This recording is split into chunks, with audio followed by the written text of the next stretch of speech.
Hello नमस्ते good evening सत श्री अकाल। मैं डॉक्टर डी डी गोयल स्वागत करता हूं आप सभी का doctor D D Goyal YouTube channel पर।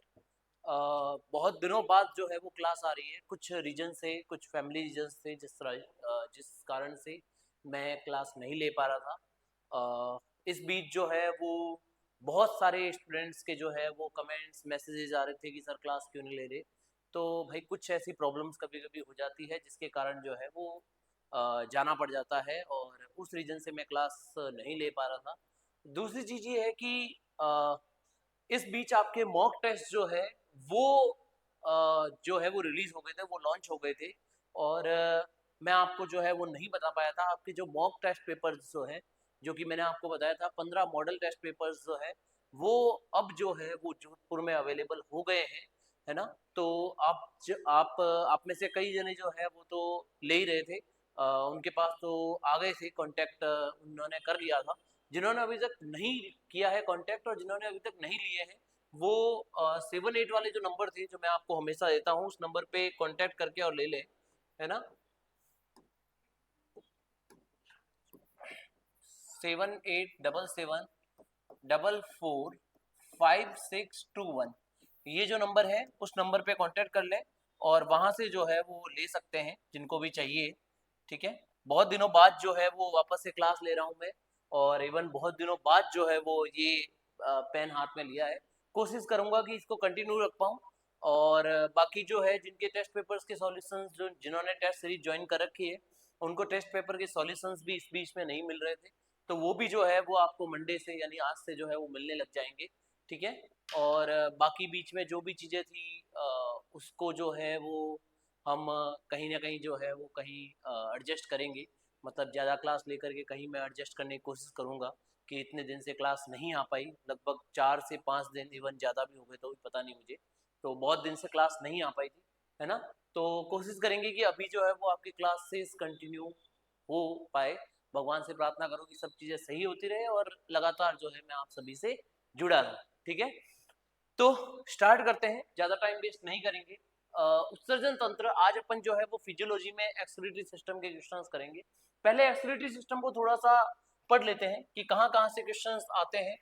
देखो एक्सक्रीटरी सिस्टम में सिंपल सा, देखो सबसे पहले तो क्या है एक्सक्रीटरी सिस्टम में जो है वो आपने सबसे पहले ये देख रखा है कि एक्सक्रीटरी प्रोडक्ट्स जो होते हैं वो कौन कौन से होते हैं, उन पे क्वेश्चंस आते हैं। 3 टाइप के प्रोडक्ट्स होते हैं, एक सबसे पहला यूरिया होता है, दूसरा यूरिक एसिड होता है और तीसरा अमोनिया होता है। ठीक है। तीसरा अमोनिया होता है। ये 3 प्रकार के प्रोडक्ट्स होते हैं। इनमें से अमोनिया सबसे टॉक्सिक होता है और इसको निकालने के लिए जो है वो ज्यादा वाटर की रिक्वायरमेंट होती है, ज्यादा पानी की आवश्यकता होती है।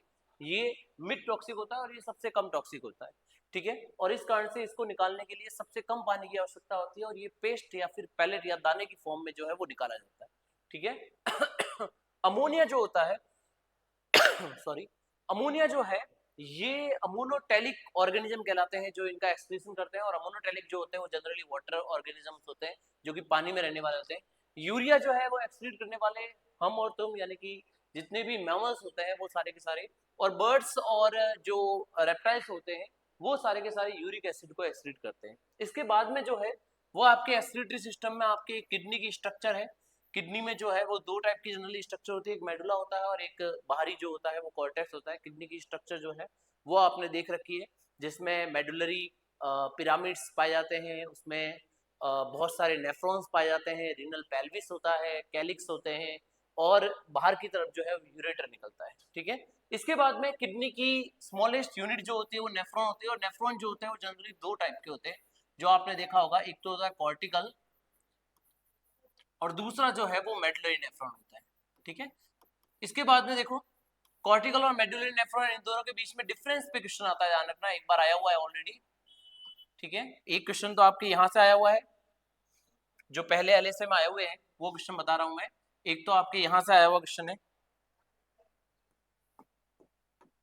ठीक है, एलएसए में, और एक आपके जो है वो लास्ट ईयर एलएसए 2022 में यहाँ से आया था। तो एक्सक्रीटरी सिस्टम से हर बार क्वेश्चंस आते हैं, इंपोर्टेंट है। ठीक है। इसके बाद में यूरिन फॉर्मेशन पे क्वेश्चंस आए हुए हैं।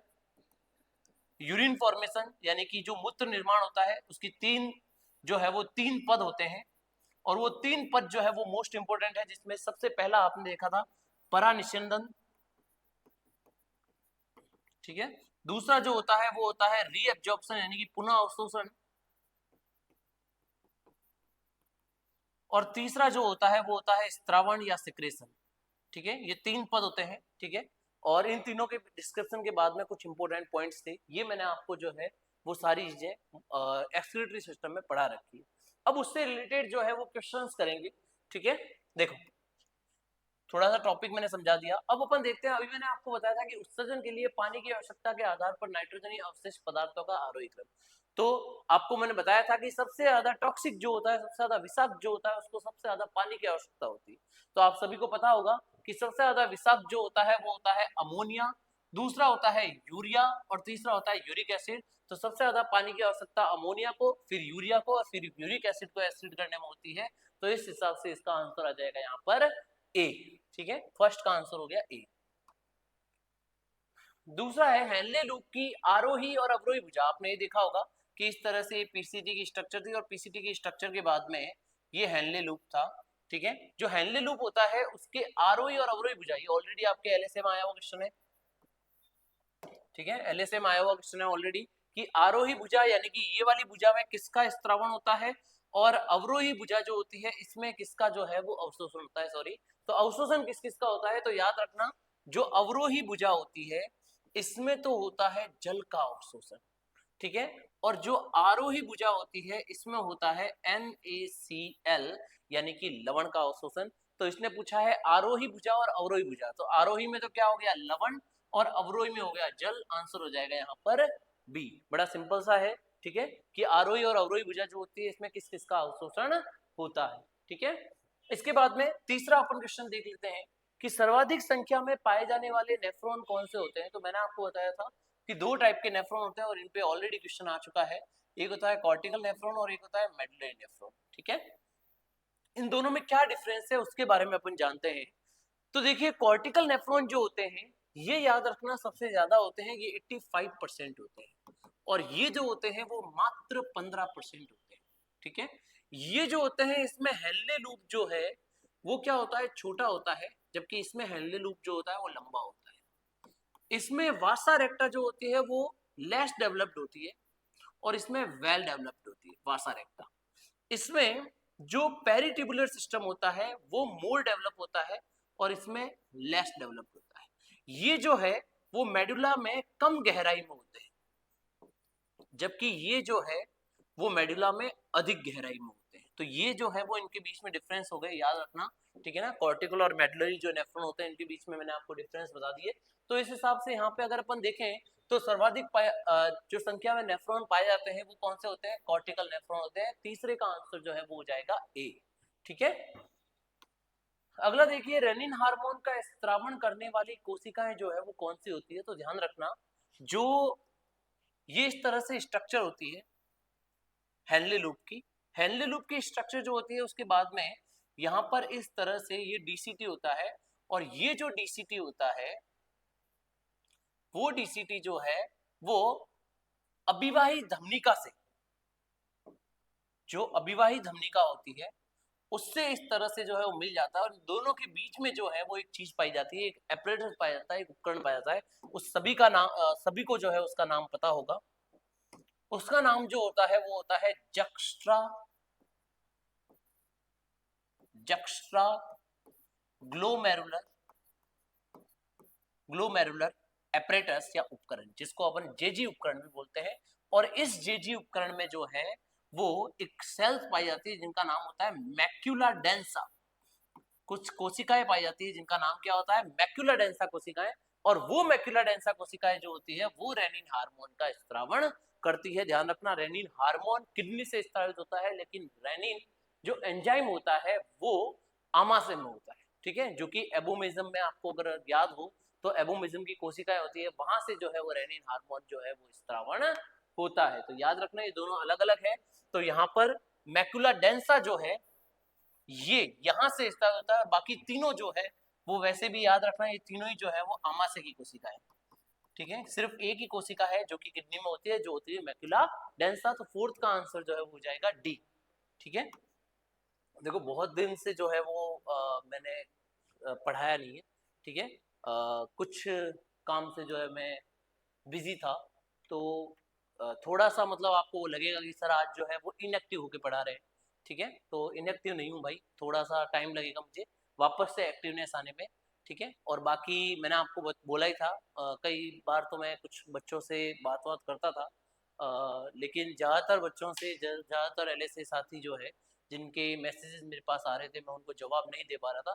अभी वापस से मैं एक्टिव मोड पे हूँ। आप अपने डाउट्स को, अपने क्वेश्चंस को जो है वो 7-8 वाले नंबर्स जो हैं उन पर पूछ सकते हैं। जिन्होंने टेस्ट सीरीज ले रखी है उनको आज मैं अपने पर्सनल नंबर जो है वो भी प्रोवाइड करवा दूंगा। तो आप अगर उस नंबर पे नहीं बेच करके डायरेक्टली मुझसे बात करना चाहते हो, तो वो जो टेस्ट सीरीज जिन्होंने ले रखी है उनको जो है मैं नंबर प्रोवाइड करवा दूंगा, क्योंकि कुछ बच्चे बोल रहे थे कि सर टेस्ट सीरीज का कुछ कुछ क्वेश्चंस जो है वो कुछ गलत आ रहे हैं, ऐसा कुछ था। तो वो सारे जो डाउट्स होंगे वो आपके मैं सॉल्यूशन आपके करवा दूंगा, ठीक है। तो जेजी उपकरण किसके बीच में पाया जाता है, ये भी अभी मैंने आपको बताया था कि जो अभिवाही धमनिका होती है और डीसीटी जो होती है उसके बीच में जो है वो क्या पाया जाता है, जक्स्ट्रा ग्लोमेरुलर एपरेटस, यानी कि जेजी उपकरण पाया जाता है, ठीक है।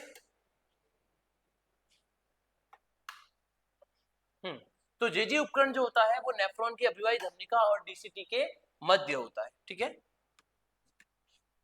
छठा क्वेश्चन, परानिस्यंदन। परानिस्यंदन मैंने अभी आपको बताया था कि जो मूत्र निर्माण होता है, ठीक है, यूरिन फॉर्मेशन होता है, उसका पहला पद होता है परानिस्यंदन। अब ये बोल रहा है परानिस्यंदन के लिए असत्य कथन छांटना है, तो देख लेते हैं। परानिस्यंदन में देखो ग्लोमेरुलस में छनन के द्वारा लगने वाला दाब ग्लोमेरुलर जल स्थितिक दाब कहलाता है। तो बिल्कुल यहां पर सही है, जो ग्लोमेरुलस होती है, इस ग्लोमेरुलस में जो नीचे की तरफ दाब लगता है जिसको अपन कहते हैं ग्लोमेरुलर हाइड्रोस्टैटिक प्रेशर, ठीक है, जीएचपी कहा जाता है, ठीक है। और वो छनन के द्वारा वो नीचे की तरफ लगने वाला दाब होता है, तो ये बिल्कुल सही है। प्लाज्मा प्रोटीन द्वारा लगने वाला दाब कोलोइडल ऑस्मोटिक प्रेशर, कोलोइडल परासरण दाब होता है जो मूत्र छनन की दिशा में लगता है। ना ना ना, देखो इसने बोला है कि जो कोलोइडल परासरणी दाब होता है जिसको अपन बोलते हैं कोलोइडल ऑस्मोटिक प्रेशर, वो क्या होता है, ग्लोमेरुलस से प्लाज्मा प्रोटीन नहीं चल पाते, इस कारण से वो लगता है, जो छनन होता है उसके विपरीत दिशा में, छनन इस साइड में हो रहा है तो वो उल्टा प्रेशर लगा रहा है क्योंकि वो छन नहीं पा रहा है, ठीक है। जैसे चाय जो होती है उसमें चाय पत्ती नहीं चल पाती, चाय पत्ती ऊपर की तरफ प्रेशर लगाती है, वो छनन की दिशा में प्रेशर नहीं लगाती, तो इसका मतलब ये ऊपर की तरफ लगता है, ये वाला स्टेटमेंट हो जाएगा गलत, ठीक है। एक सेकेंड। इसके बाद देखिए, प्लाज्मा प्रोटीन द्वारा लगने वाला दाब कोलोइडल ऑस्मोटिक प्रेशर जो मूत्र शनन की विपरीत दिशा में लगता है, बिल्कुल सही है, क्योंकि ये क्या होता है, विपरीत दिशा में लगता है। बोमन संपुट के कारण, जो बोमन संपुट के कारण लगने वाला प्रेशर होता है इसको अपन बोलते हैं कैप्सुलर हाइड्रोस्टैटिक प्रेशर, ठीक है। वो जो होता है लगने वाला कैप्सुलर जल से दाब कहलाता है, ये बिल्कुल सही है। और ये भी विपरीत दिशा में लगता है छनन के, क्योंकि ये जो होता है वो बोमन कैप्सूल के कारण होता है, और इसी कारण से जो है अगर आपको पता हो तो नेट फिल्ट्रेशन प्रेशर जो होता है वो क्या होता है कि GHP minus COP minus CHP होता है, ठीक है। तो इस हिसाब से यहाँ पर जो है वो स्टेटमेंट कौन सा गलत हो जाएगा, बी, यहाँ पर स्टेटमेंट गलत हो जाएगा, छठा जो है उसका आंसर हो जाएगा बी, ठीक है। सातवां क्वेश्चन देखिए, ग्लोमेरुलर फिल्ट्रेट जिसको अपन GF बोलते हैं, और GF क्या होता है भाई, ग्लोमेरुलस से छनने वाला जो लिक्विड होता है, जो द्रव होता है, उसको अपन GF बोलते हैं। अब उसके लिए पूछ रहा है कौन सा कथन सत्य है, देख लेते हैं। यह प्लाज्मा के समान होता है जिसमें प्लाज्मा प्रोटीन अधिक होते हैं। ना ना ना ना, प्लाज्मा प्रोटीन कभी भी GF में नहीं छन पाते, याद रखना, तो ये हो गया गलत। यह प्लाज्मा के समान होता है जिसमें प्लाज्मा प्रोटीन नहीं होता है, ये बिल्कुल सही है भाई, प्लाज्मा के समान होता है, क्योंकि देखो क्या क्या चीजें होती है इसमें। जो GF होता है उसमें देखो ग्लूकोज होता है, उसमें अमीनो एसिड होते हैं, उसमें फैट होती है, उसमें वाटर होता है, उसमें मिनरल्स होते हैं, ठीक है, और उसमें वाटर होता है। तो इसने ये पूछा है कि प्लाज्मा के समान होता है जिसमें प्लाज्मा प्रोटीन नहीं होते, ये बिल्कुल सही है, ठीक है। यह रक्त के समान होता है जिसमें प्लाज्मा प्रोटीन नहीं नहीं नहीं, नहीं, इसमें जो है वो रक्त कणिकाएं नहीं होती, तो ये भी गलत हो जाएगा। यह रक्त के समान होता है इसमें प्लाज्मा प्रोटीन कम होता है, ये भी गलत हो जाएगा, क्योंकि रक्त के समान नहीं होता है, ये केवल प्लाज्मा के समान होता है इसमें प्लाज्मा प्रोटीन नहीं होते, तो आंसर सिर्फ और सिर्फ जो है वो हो जाएगा बी, ठीक है। आठवां क्वेश्चन, इनमें से कौन सा पदार्थ ग्लोमेरुलर संयंत्र में नहीं आता, तो अभी मैंने बताया था क्या क्या जीएफ में होते हैं। ये चीजें जो होती है वो जीएफ यानी कि ग्लोमेरुलर फिल्ट्रेट में पाई जाती है। अब ये बोल रहा है कि कौन सी चीजें नहीं आती। ग्लूकोज आता है, डब्ल्यूबीसी नहीं आती, क्योंकि आरबीसी डब्ल्यूबीसी प्लेटलेट, देखो कौन कौन से नहीं आते ये चीज याद रखना, ठीक है ना।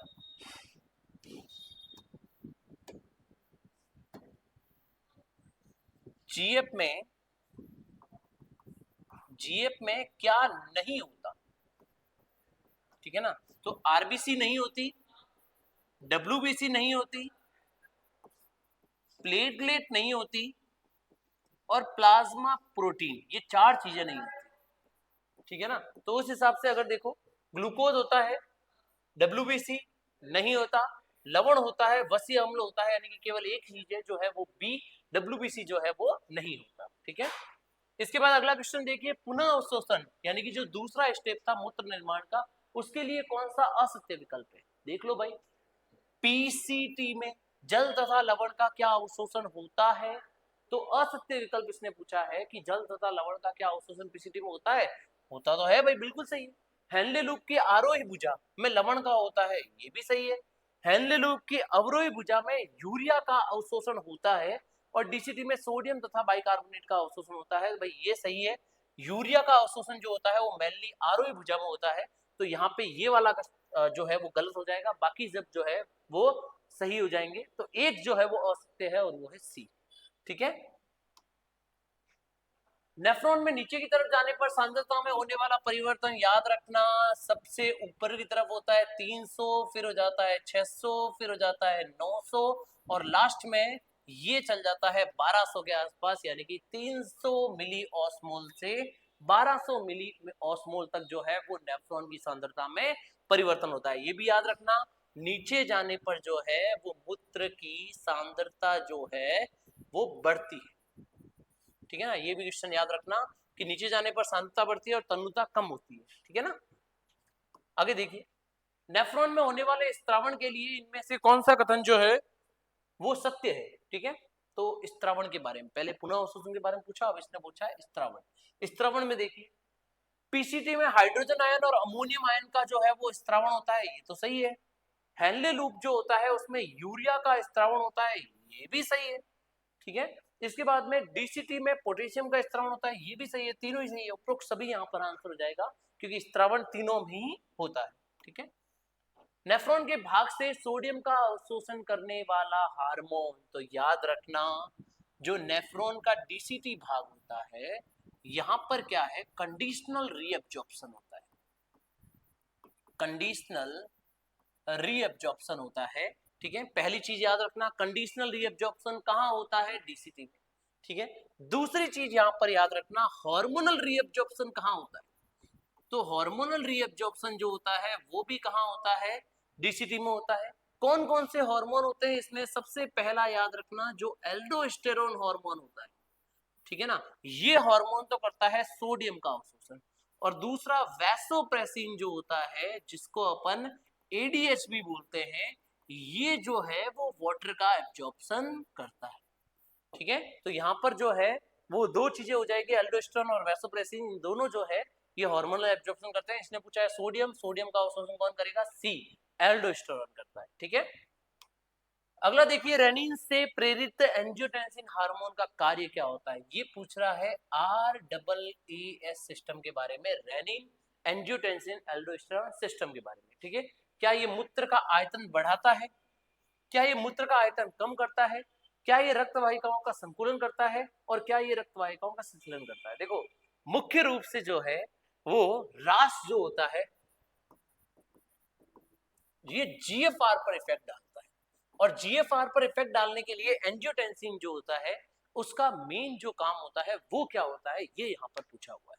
तो मैंने आपको जो है वो ऑलरेडी जो है वो तीन तरह की चीजें बताई थी, जिसमें एक तो एल्डोस्टेरोन हो गया जो एंजियोटेंसिन होता है, ठीक है, जो कि क्या करता है, जीएफआर को बढ़ाता है, ठीक है। तो यहाँ पर जीएफआर को बढ़ाना है, तो जीएफआर को बढ़ाने के लिए जो है ये क्या करता है, रक्त वाहिकाओं का क्या करेगा, संकुचन करेगा, ठीक है। और रक्त वाहिकाओं का संकुचन करने से ही जो है वो क्या हो जाती है, जीएफआर बढ़ जाती है। तो यहाँ पर आंसर इसका 13वें का हो जाएगा सी, ठीक है। इसके बाद में देखिए, वृक्क के द्वारा स्त्रावित हार्मोन है तो वृक्क जो होता है जो कि किडनी होती है, किडनी से रेनिन स्रावित होता है। एडीएच ध्यान रखना स्रावित नहीं होता लेकिन काम जरूर करता है। एडीएच का स्रावण मेनली कहां से होता है? पश्चपीयूष से। और एल्डोस्टेरॉन जो होता है वो एड्रिनल कॉर्टेक्स। तो यहाँ पे जो है वो ये सिर्फ ए ही हार्मोन जो होता है जो कि रेनिन होता है, और रेनिन हार्मोन जो है वो स्रावित होता है किडनी के जेजी एपरेटस के मैक्युला डेंसा सेल्स से। ठीक है, आंसर हो जाएगा ए। पक्षियों के मूत्र में नाइट्रोजन उपापचय का अंतिम उत्पाद, ये आपके ऑलरेडी एलएसए 2022 का क्वेश्चन है। ठीक है ना, और याद रखना पक्षियों के मूत्र जो होता है उससे क्या बनता है? यूरिक एसिड बनता है, और ये पेस्ट या फिर पैलेट की फॉर्म में जो है वो स्त्रावित होता है। सबसे कम टॉक्सिक होता है, लेस टॉक्सिक होता है, एंड रिक्वायर्ड लेस वाटर, सबसे कम पानी जो होता है ये आवश्यक होता है। ठीक है, तो ये भी चीजें याद रखना आपको। आंसर जो है वो 15वें का हो जाएगा बी। नेक्स्ट है RAAS का कार्य जो है वो इनमें से क्या है? RAS का मतलब रेनिन एंजियोटेंसिन एल्डोस्टेरोन सिस्टम का कार्य, तो रक्तचाप एवं रक्त के आयतन को नियंत्रित करना, बिल्कुल सही है। श्वसन दर, ऑक्सीजन स्तर नहीं। रक्त शर्करा स्तर और इंसुलिन नहीं। और यहाँ पर लास्ट पूछा है पाचन एंजाइम और पोषक तत्वों का ऑप्शन नहीं भाई, ये एक ही काम होता है इसका, रास का। रास जो होता है ये GFR को बढ़ाता है। ठीक है ना, GFR को जो है वो बढ़ाता है ताकि ज्यादा से ज्यादा जो है वो ग्लोमेरुलर फिल्ट्रेट बढ़े, और ग्लोमेरुलर फिल्ट्रेट बढ़ने से जो है वो मूत्र का आयतन बढ़ जाता है। ठीक है, 17वां है यूरिनरी ब्लैडर। यूरिनरी ब्लैडर जो होता है, ठीक है, ठीक है ना, इसकी आंतरिक भित्ति जो होती है उसमें याद रखना एक एपिथेलियम होती है, इसका नाम होता है ट्रांजिशनल। ठीक है ना, परिवर्ती जो कि खींचने वाली उपकला होती है। ठीक है ना, ये आपके वैसे हिस्टोलॉजी का क्वेश्चन है, एनाटॉमी का। एनाटॉमी हिस्टोलॉजी जो है उसका क्वेश्चन है, आंसर यहाँ पर 17वें का हो जाएगा डी। ठीक है, 18वां क्वेश्चन है पक्षियों के मूत्र में, ये तो अभी मैंने बताया ही था, 18वां सेम आ गया। शरीर में RAS का कार्य, ये गलती से रिपीट हो गई भाई क्वेश्चन। नेफ्रॉन में प्रतिधारा गुणक काउंटर करंट मल्टीप्लायर जो है वो कौन बनाता है? तो देखो इसने पूछा है नेफ्रॉन में, ठीक है, कि नेफ्रॉन जो होता है उसमें काउंटर करंट जो होता है वो किसके बीच में होता है? तो देखिए इस तरह से जो है आपने देखा होगा हेनले लूप होता है, और हेनले लूप के एकदम जो है वो पैरेलल में जो है वो इस तरह से निकलता है वासा रेक्टा। ठीक है ना, तो याद रखना नेफ्रॉन का ऐसा कौन सा भाग है जो कि क्या बना रहा है यहाँ पर? काउंटर करंट मैकेनिज्म बना रहा है। तो नेफ्रॉन का भाग जो होता है वो होता है हेनले लूप। ठीक है ना, हेनले लूप जो होता है वो नेफ्रॉन का भाग होता है, और वही क्या बनाता है? काउंटर करंट बनाता है। तो लूप ऑफ हेनले, सी यहाँ पर आंसर हो जाएगा। ठीक है, अगला देखिए दोनों किडनियों के सभी ग्लोमेरुलस से प्रति मिनट निस्यंदित होने वाला रक्त प्लाज्मा का आयतन जो होता है उसको अपन क्या कहते हैं? GFR कहते हैं। ध्यान रखना GFR जो होता है ये ग्लोमेरुलर फिल्ट्रेशन रेट होती है, और ये लगभग मानव में जो है वो 125 ml प्रति मिनट के हिसाब से होती है, और इनका जो प्रेशर होता है वो होता है 10 to 25 mm ऑफ Hg। ये GFR की जो है वो प्रेशर वैल्यू होती है। और GF जो होता है इसमें क्या क्या चीजें होती है ये भी मैंने आपको बता दिया, क्या नहीं होता है ये भी मैंने आपको बता दिया। ठीक है ना, क्या क्या पाया जाता है एक बार वापस से बताओ मुझे। एक तो ग्लूकोज होता है, एक इसके बाद में क्या होता है? ग्लूकोज के बाद में एमिनो एसिड होता है, फैटी एसिड होता है, मिनरल्स होते हैं, वाटर होता है, और नाइट्रोजनस एक्सक्रीटरी प्रोडक्ट होता है। ठीक है, क्या नहीं होते? WBC नहीं होती, RBC नहीं होती, प्लेटलेट्स नहीं होते, और प्लाज्मा प्रोटीन जो है ये नहीं पाए जाते हैं किसमें? GFR। ठीक है ना, तो ये याद रखना कौन से पाए जाते हैं कौन से नहीं पाए जाते, इस पे क्वेश्चन आ सकता है। ये यहाँ पे जो मैंने बताया मोस्ट इंपोर्टेंट पॉइंट्स बताए हैं GF के। ठीक है ना, ये मोस्ट इंपोर्टेंट पॉइंट्स है। एंजियोटेंसिन सेकंड का कार्य नहीं है एल्डोस्टेरोन को स्रावित करवाना। एल्डोस्टेरोन को स्रावित करवाना ये तो है, रक्त वाहिनी का संकुचन ये भी है, ADH हार्मोन स्रावित करवाना, और सिंपैथेटिक गतिविधि को कम करना। सिंपैथेटिक गतिविधि को कम करना और ADH हार्मोन को स्रावित करवाना। तो भाई ADH हार्मोन जो होता है इसको स्रावित करवाना तो इसका कार्य नहीं होता। ठीक है ना। वैसे वैसोप्रेसिन जो है उसका अलग ही है, क्योंकि एंजियोटेंसिन पे एल्डोस्टेरोन पे काम करता है। तो सिंपैथेटिक गतिविधि कम करना, यहाँ पर आंसर जो है वो हो जाएगा सी। ठीक है, अगला देखिए इसके बाद में, मुर्गे में पेशाब, मल एवं वीर्य का संयुक्त द्वार जो है वो क्या होता है, वो सभी को पता है, वो अवस्कर छिद्र होता है। ठीक है, मुर्गे में जो है वो तीनों चीजें एक ही से निकलती है और उसको अपन क्लोएका बोलते हैं। अगला देख लीजिए, जक्स्ट्रा मेडुलरी नेफ्रॉन के संदर्भ में असत्य कथन कौन सा है। ये मैंने अभी अंतर बताया था आपको स्टार्टिंग, जिसने नहीं देखा चौथे पांचवें क्वेश्चन में जाकर देख लो, मैंने सब में अंतर बता रखे हैं। ये किडनी के मेडुला भाग में पाए जाते हैं, मेडुला भाग में पाए जाते हैं, ये तो ठीक है, मेडुला में होते हैं, मेडुला में गहराई में होते हैं। लूपो फैनले लंबा होता है, ठीक है।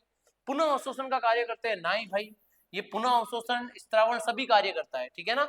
और मूत्र की सांद्रता को बढ़ाने का कार्य करता है, ये भी सही है। तो यहाँ पर सिंपल सा आंसर जो है 24 से क्या हो जाएगा, सी। ठीक है, लास्ट क्वेश्चन, जे जी एपरेटस निम्न में से किसके बीच में जो है वो पाया जाता है। तो भाई जे जी एपरेटस मैंने ऑलरेडी बताया था आपको किसके बीच में पाया जाता है, वो पाया जाता है एक तो डीसीटी और अफेरेंट आर्टीरियोल के जंक्शन पे। आंसर हो जाएगा 25वें का बी। ठीक है, और इसी तरह से ये सारे क्वेश्चंस जो है वो कंप्लीट कर दिए। नेक्स्ट आपको एक और लेक्चर जो है वो जस्ट आगे मिल जाएगा। ठीक है, टेस्ट सीरीज वालों को भी सॉल्यूशन लेक्चर्स जो है वो मिलने लग जाएंगे आज से। ठीक है, और बाकी आपके जो भी डाउट्स रहते हैं, अब आप जो है वो 7877445621 पर जो है वो भेज सकते हैं। ठीक है, मैं आप अवेलेबल हूँ वापस से आपके डाउट्स के सॉल्यूशन के लिए। ठीक है, धन्यवाद, जय हिंद, जय भारत।